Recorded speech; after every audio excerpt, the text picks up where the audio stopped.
Hello and welcome to Talking Papers, the podcast where we talk about papers and let the papers do the talking.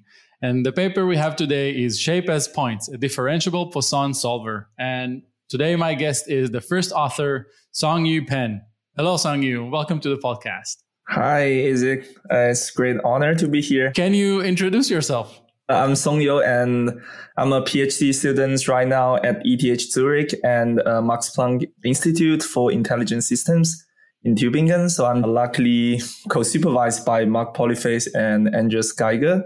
And I'm mainly working on 3D vision with deep learning and focusing a little bit on 3D reconstruction, neural rendering, and also a little bit of SLAM. Nice. And who are the co-authors of this paper? This work was done with these amazing collaborators. One is Max Chiyu Jiang and Yi Liao. So Max right now is in Weimo, and also together with Yi, who is currently in Zhejiang University in China, but a postdoc in Max Planck Institute, and also Michael Niemeyer, and also Mark Polyface and Andreas Geiger. So this work was mainly done when I was in this 1 year visit in Tübingen, basically. Cool. Sounds like a fun year. Yeah, it was nice. Okay, so let's dive into the abstract. So in kind of a TLDR format, 2-3 sentences, what is this paper about? Our paper is basically, in short, a differentiable version of this classic Poisson surface reconstruction algorithm. And then we call this shape as points because it's also a kind of like a hybrid shape representation that somehow unifies the implicit and explicit shape representations. And in this paper, we basically show the applications in surface reconstruction from point clouds. And we show the case on both optimization and the learning-based setting. You got me all curious about this paper. What is the problem that this paper is addressing, and why is it an important one?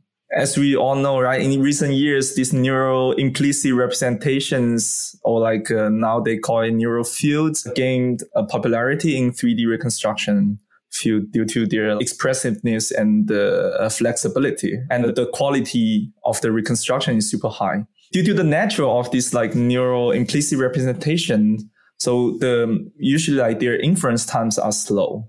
And also you cannot really utilize this initialization from the observation very easily. That's one of the main things or motivation for this work. And then on the other hand, we all know those explicit representations like point clouds, mesh, they are very well studied already. And we all see that they have the benefit of really fast inference.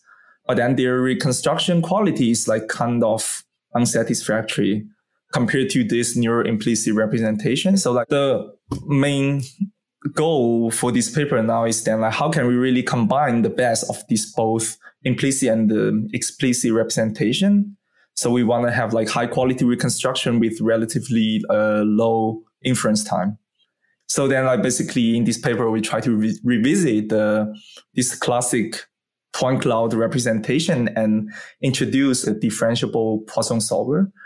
So with this, we can bridge the point cloud with the explicit mesh representation via an implicit indicator field, basically. And so this allows us to represent the shape as an oriented point cloud. I really like the idea of taking this very well established paper of the Poisson reconstruction and fusing it and creating something new that has all the bells and whistles of the new machine deep learning implicit representation age. Okay, I guess we already said, the most important related work, but moving on to the related work section, before anyone approaches your paper, which 1 or 2 papers do they have to read before they read yours?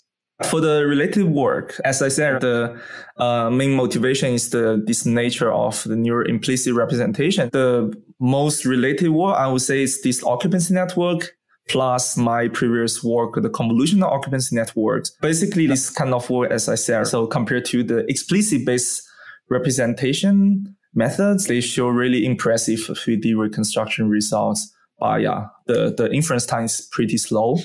because they require millions of evaluations on the grade point. Then, so we just thought about, can we somehow speed up this process of the implicit representation while keeping the quality of the reconstruction? That's like one related work. And of course, so we are proposing this differentiable Poisson solver. And of course, another very related work is the classic surface reconstruction, Poisson surface reconstruction method. I guess I won't go into any details, but it's really a nice or famous work, established work, and motivates so many follow-up works in this field. And yeah, it's really nice, but like it's also, you always require having the normals as input, right? Like, but then like how to estimate the normals from this input point cloud, it's not very trivial, or like it's actually quite sensitive to different noise levels or outliers when you estimate the normals. So if your normals are somehow not well estimated, then like the reconstruction is like completely bad in this sense. Yeah, so, like, yeah. I know that very well. I have 2 papers dealing with just the normal estimation part. So I know it's a very difficult one. Exactly. So that's also like somehow inspire us. Can we somehow iteratively update these normals and to fix this incorrect normal estimation? So that's also like one of the main motivations here. So now let's dive in. How did you do it? What is the proposed approach? What is the key ideas? The main key idea is to, as I said, like how can we have the best from the both implicit and the explicit representation? So we want to somehow find a way to bridge this like explicit 3D point representation with the mesh, for example, over this implicit indicator field.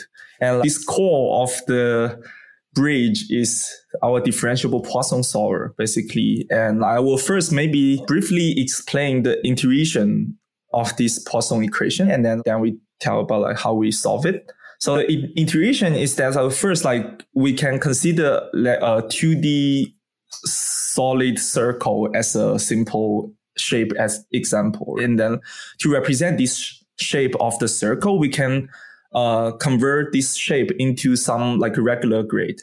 And then we can have all the values inside the circle as 0 or outside as 1. And then if you visualize this grid, then it's like black inside this circle and then white outside. And then now if we take the gradient for this grid, then we will have 0 gradient value everywhere in the space except for the values on the surface itself. And then assume we have some like surface points on this circle, then we have the normals provided as well. And then these points on the surface and their normals are somehow like approximation of the gradient for this indicator grade, basically, as we just said, right? And then we should have a equation, which is like the point normals should be equals to the gradient of this indicator field. And then if by applying the divergence operators on both sides of the equation, then we can build something called the Poisson equation. Then basically this is the Poisson equation. And now we want to solve this equation. What we need to do is that, as we just said, right, we need to do the discretization first, and we need to discretize both the function values as well as the differential operator. And so solving this indicator function amounts to solving the linear system by inverting this divergence operator, because so now the divergence operator is also differentiable, so we can also invert it.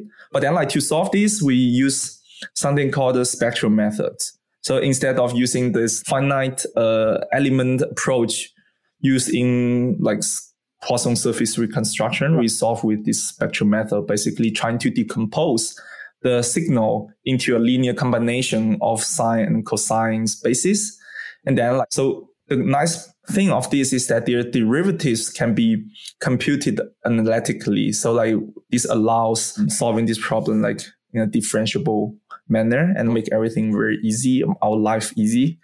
And also one thing is that we are considering this uniform grade instead of like this octree, because like we can, this kind of FFT operations, they are already like super highly optimized and well supported in GPU or like TPUs as well, or all these like deep learning framework like PyTorch or TensorFlow. So they're already there, and then we can easily plug into our, just try to have this as the tool.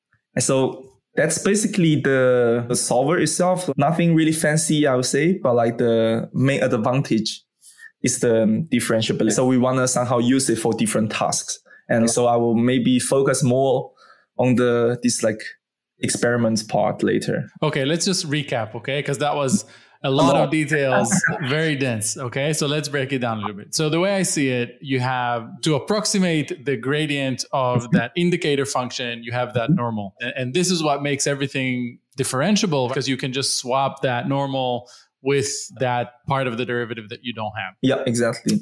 And the other component is the fast Fourier transform, which allows you to avoid having to solve the entire linear system of equation. And you have very optimized ways of doing that. You don't even need to use all those tricks to speed everything up.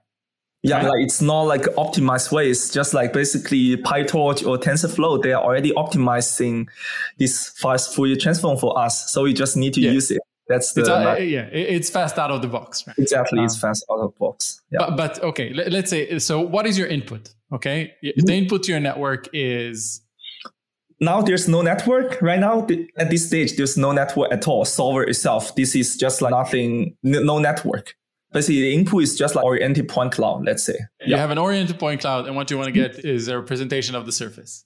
Yeah, right? No network. So the output of this Poisson solver is just a dense grade of the integer. It's like just the indicator grade, basically the implicit indicator grade. So indicating whether a point in the space is 0 or 1. So it's inside or outside the object. Yeah, we need to say that again slowly. There's no network at this point of the paper. Yeah, no network. It's very rare these days to see that. Okay, there's no network in this stage of the paper. Yeah. It took me a minute when I read the paper. I was thinking, there's no network there. Wait, there's the network in the second part. But in this part of the paper, you basically have the points as input, and you have the solver, and the output is basically the surface that you want to reconstruct.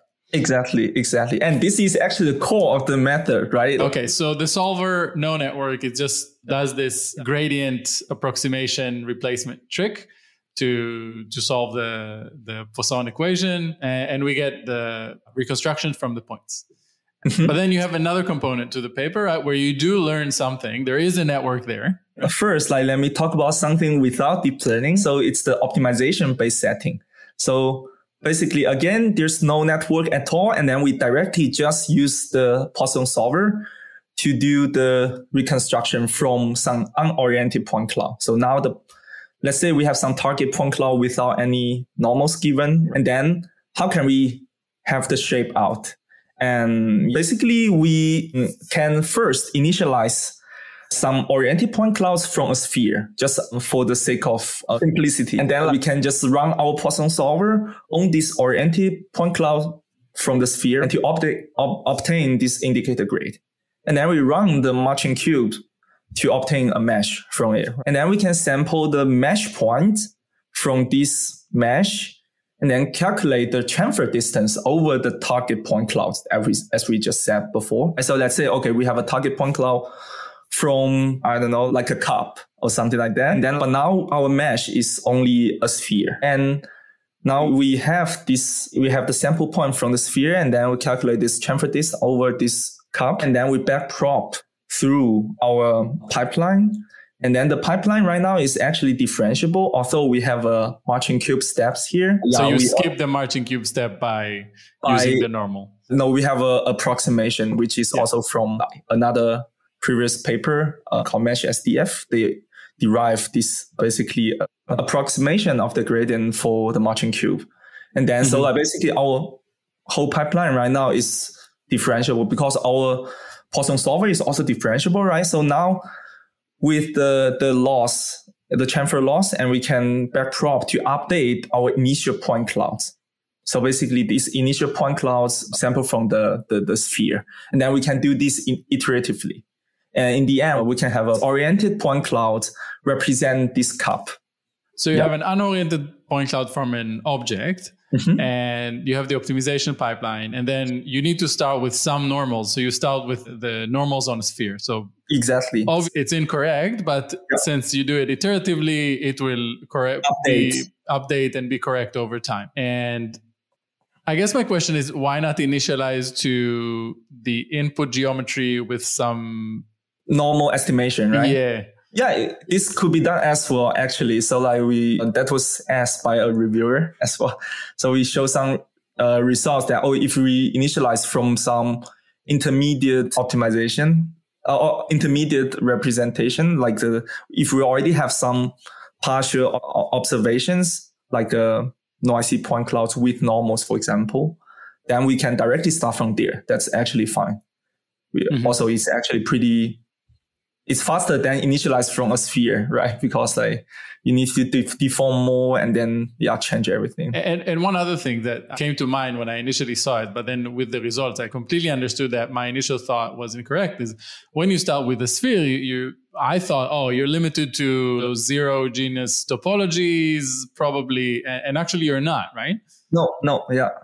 So that's like the nice thing. So we actually very topology agnostic. So we can actually handle like genus over 1 or something like that, over 0. If we just have a oriented point cloud, let's say, just have an oriented point cloud from some observations, we can run the PSR, for example, and then you can handle any type of genus over 0 shape. So it's pretty nice. If we start from this sphere, so we can also, in some sense, we realize we can also handle all this like genus over 0 case, because we also having this like a resample strategy in this pipeline, this optimization based pipeline. So we always need to resample our points from this intermediate mesh representation. And then this actually help us to learn all these holes, etc.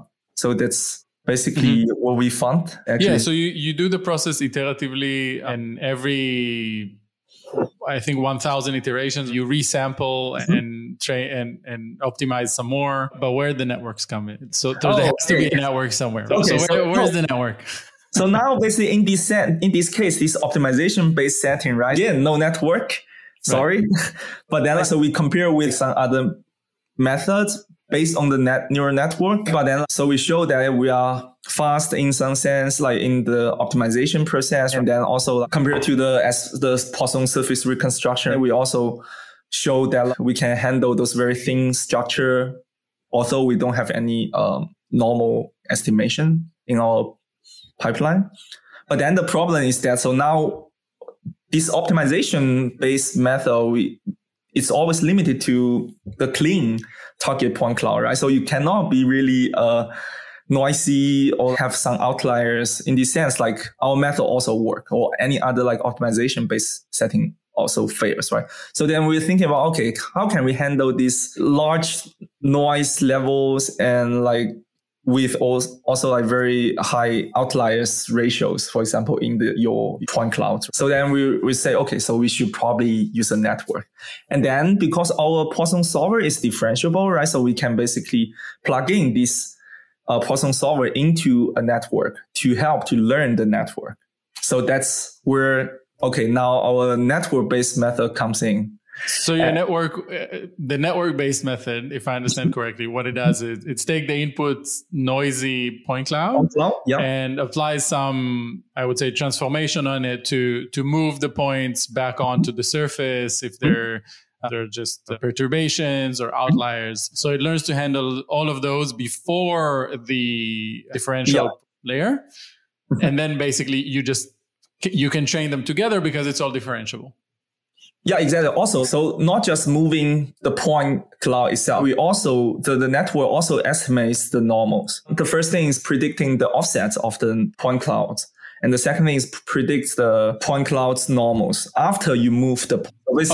So in this case, you have normals at the input as well? Or do you use those normals? No, so basically we only have a noisy point cloud without normals, unoriented point clouds. And then we use a network to predict how to move this unoriented point cloud. So then after moving this point cloud, we have another small network to predict the normals for this cleaned version of the point cloud. So in the end, we have a oriented point cloud. And then we input to our differentiable Poisson solver. And how do you train this? Do you train it the same as before, or do you have another component here? So now basically the different thing is like, so we want to train on a very large data set, right? So we train on the StraihtNet in this sense. Assume we have the ground truth oriented point clouds from this ground truth mesh. And then we run our Poisson solver to create the ground truth indicator field. And then we have the loss on this indicator field. Okay. So we just train everything end to end with this ground truth indicator field as the supervision. And then we learn this network to predict the offset and the normals. So let's talk about the results section of the paper. So what was interesting? What did you find? Well, first we compare under this optimization based setup, and we compare with screen Poisson surface reconstruction. And also we compare with some neural network based methods. Also still under this optimization based setting. So one is like this point to mesh, and the other is IGR. So both are super great works. And so compare with our methods, because we don't have neural network at this stage. And then we show that, okay, it's much faster in terms of the optimization process. So for their methods, usually it takes half an hour to 1 hour to have the reconstruction out. And then sometimes they cannot really handle this genus one shapes, especially for example, this point to mesh paper, because they directly try to deform the vertices of the mesh. So it's hard to.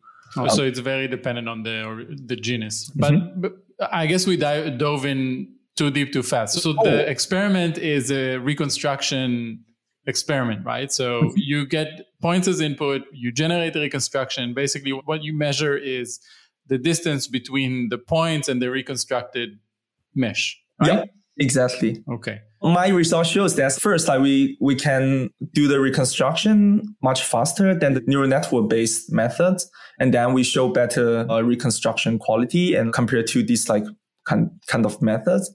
And also, we also compare with the screen Poisson surface reconstruction. And so, yeah, of course, they need the normals estimation. So it's somehow we cannot really handle those very thin structure, because you need to somehow decide the plane size, the radius, and then you cannot really handle it if you choose the same radius for all different type of shapes. And then, so in this sense, we also can handle it better than the screen Poisson surface reconstruction method. But the screen Poisson surface reconstruction, it's much faster. It's fast, right? It's fast in the sense of, because they only need to estimate the normal and then only solve the equation once, basically. Yeah. Or you do it iteratively, so obviously it would take longer. Yeah. And then for the learning-based setting, the input again is a point cloud. But then we consider two type of input. One type is with a lot of noise. Right, this point cloud has a lot of noise, and the other type is we have a lot of outliers in the point clouds. Yeah, and then now the output is still the reconstruction, but then now we need to. So basically, we have a network to try to somehow have a generalizability for different type of shapes, and then handle different type of noise. And so that's now we have the network in our pipeline. We compare with the previous method, my previous paper, this convolutional arguments network. And we showed our reconstruction results and also better than this pure implicit based methods. And also our inference times is also 1 magnitude faster. So I guess you can look at it that the network component, basically it's robustness, right? It robustifies the solution, right? You have this differentiable solver that works great if you have something that's super clean. But then if you have something that's a little bit noisy, you need that network to clean it up for you and estimate the normals so you can converge to a proper solution, and everything is super fast and outperforms all the other methods. So my next question is, when do you fail? So in which cases did you find that the results weren't great?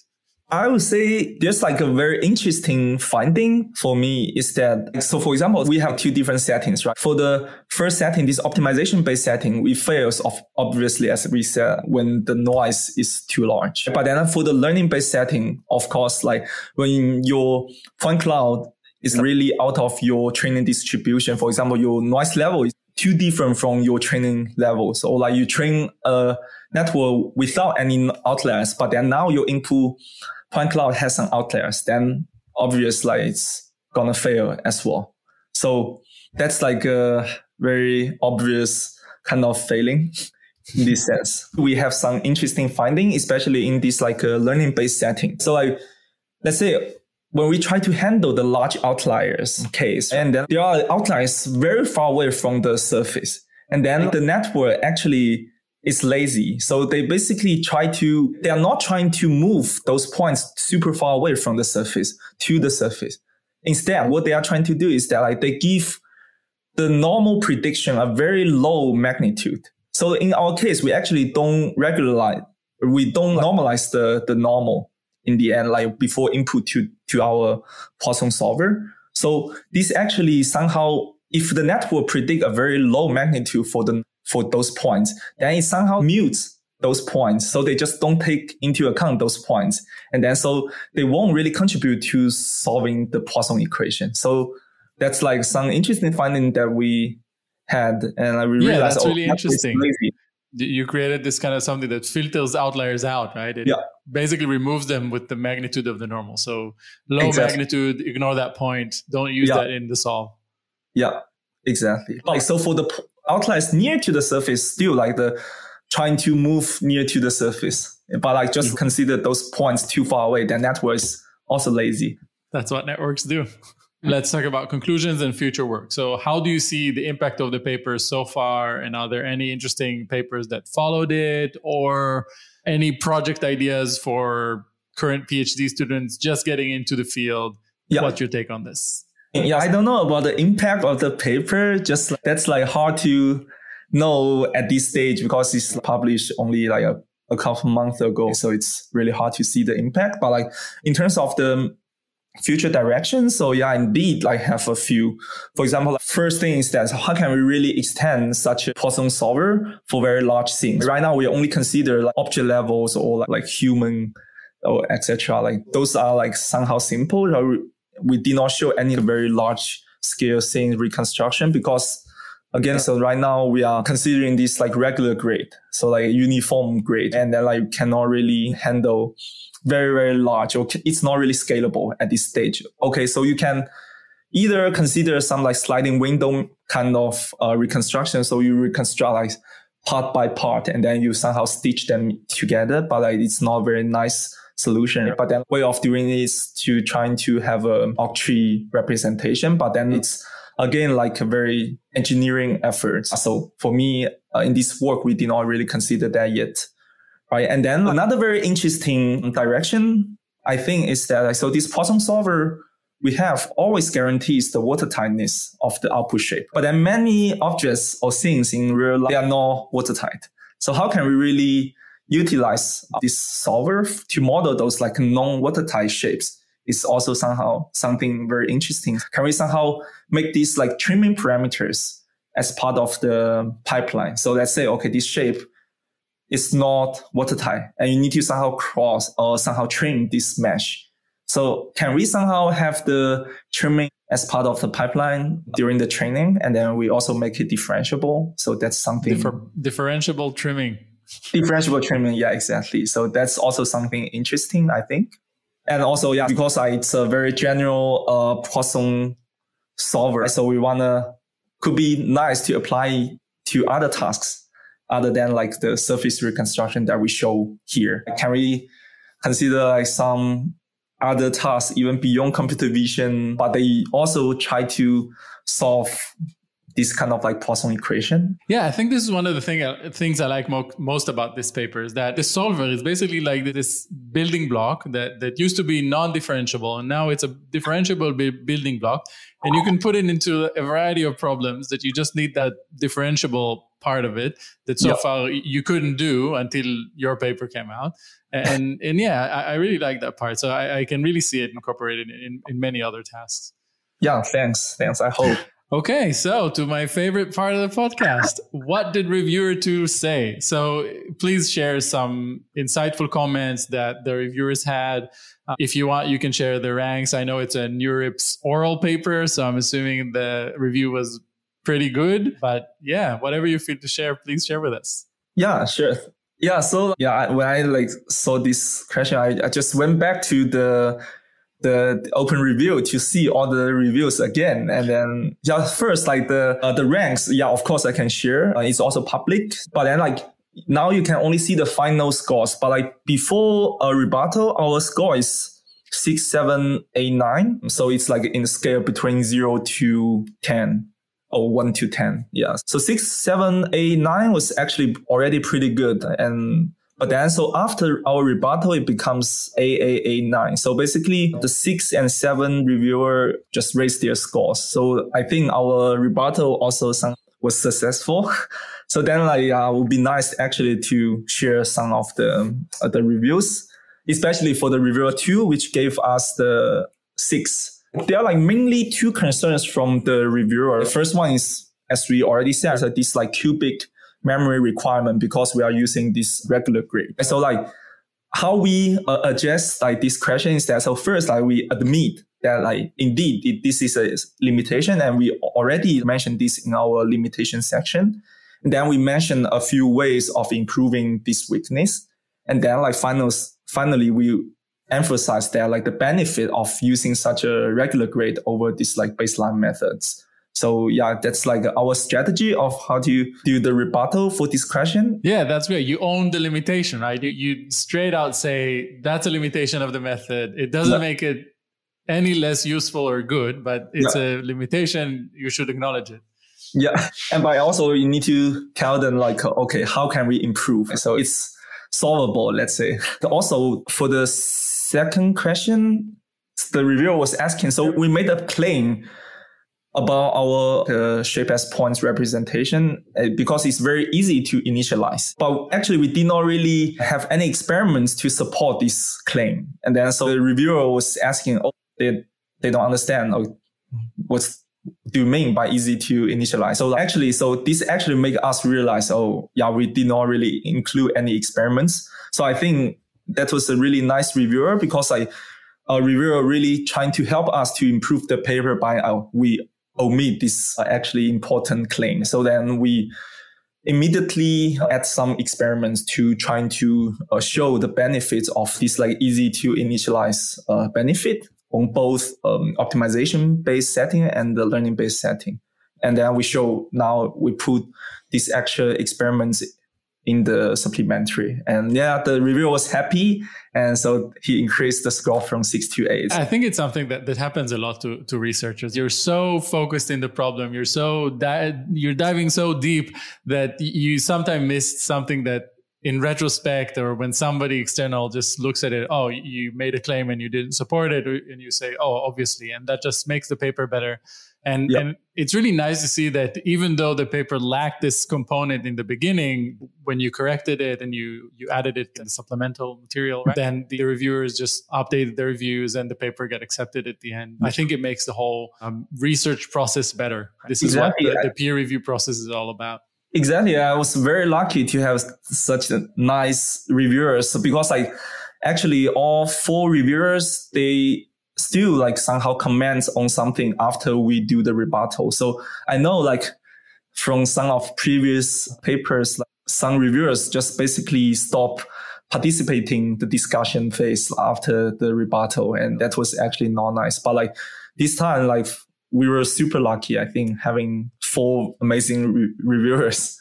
Okay. So thank you very much for being a guest on the podcast. That's it for Shape as Points, a differentiable Poisson solver. Thank you for listening.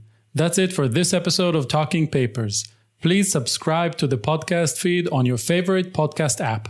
All links are available in this episode description and on the Talking Papers website. If you would like to be a guest on the podcast, sponsor it, or just share your thoughts with us, feel free to email talking.papers.podcast@gmail.com. Be sure to tune in every week for the latest episodes. And until then, let your papers do the talking.